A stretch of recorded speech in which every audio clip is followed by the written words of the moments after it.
Hello, financial fans. Markets closed for this week, and I gained 0.12% today, the last trading day of this week, and the S&P 500 gained 0.22, so it beat me today. The S&P 500 made more percentage-wise than I did with my portfolio. The Dow was down about 0.12%, and the NASDAQ won the race for the most gains percentage-wise for a portfolio with about 1.5%, 1.43%.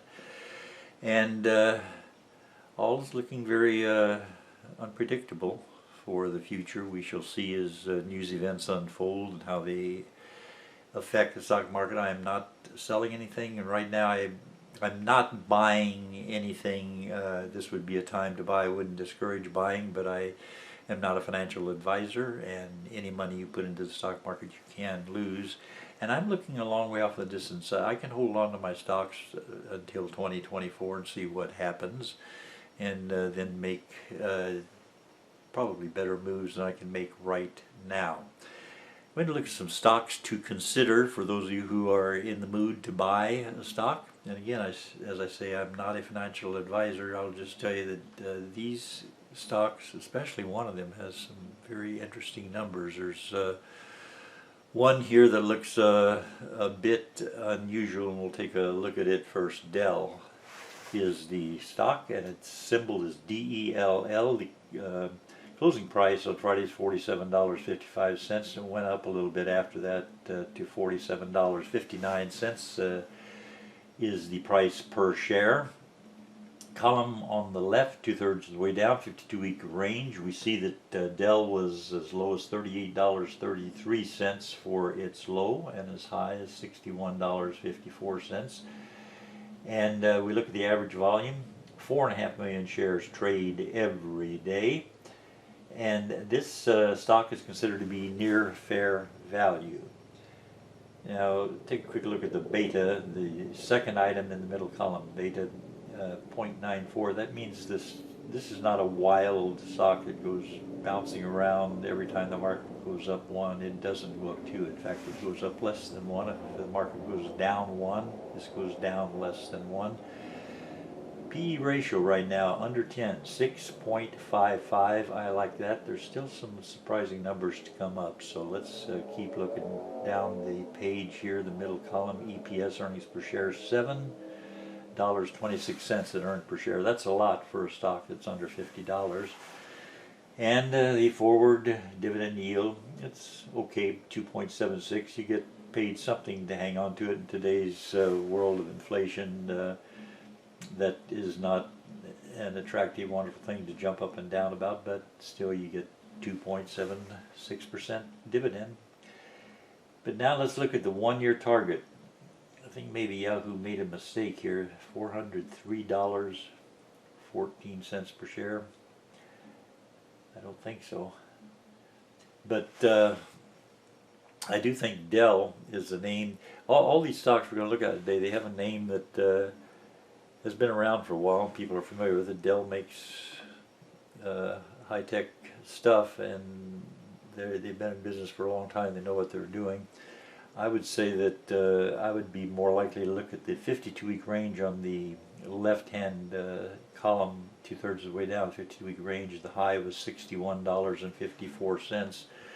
If things are not too crazy in the news, that $61 doesn't look like an unattainable high for DELL. So we'll just wait and see what happens, and in the meantime we'll check on another stock here. This is GILD. That's the symbol, GILD. That's the symbol for Gilead. $58.53 was the closing price, and the column on the left, 2/3 of the way down, 52-week range, $57.17 was the low. It's very near the low right now. $74.12 was the high. And the average volume, about 8.3 million shares trade every day, and this stock is considered to be undervalued.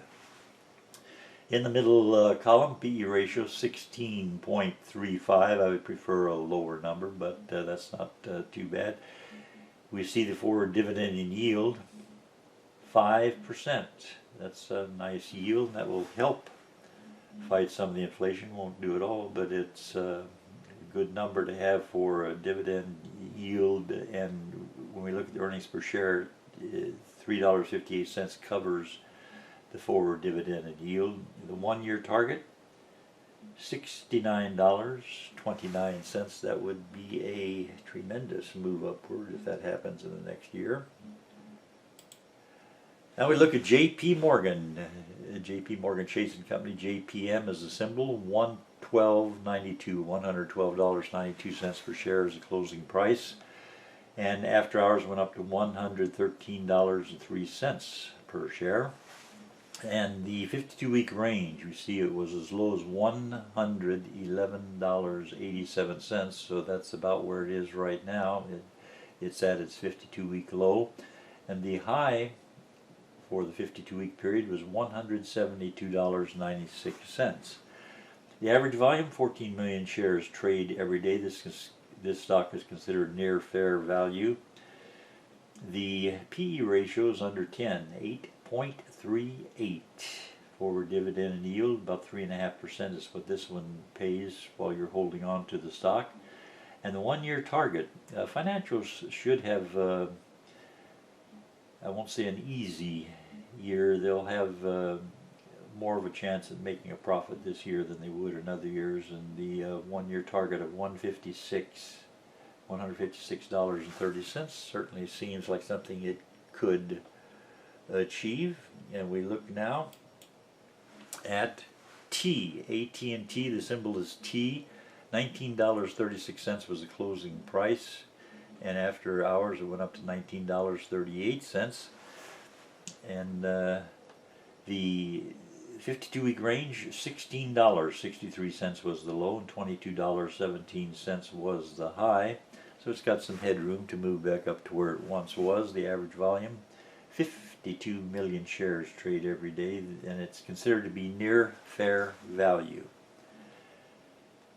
The PE ratio, 8.15, and the forward dividend and yield, almost 6%. And again, that dividend, $1.11, is covered by that earnings per share of $2.38, so the 6% dividend looks pretty safe, and it would be very helpful while you're holding on to the stock to be getting that much of a dividend. 1-year target estimate, $23.88, which would be a good move upward if it does happen. And I thank you for watching.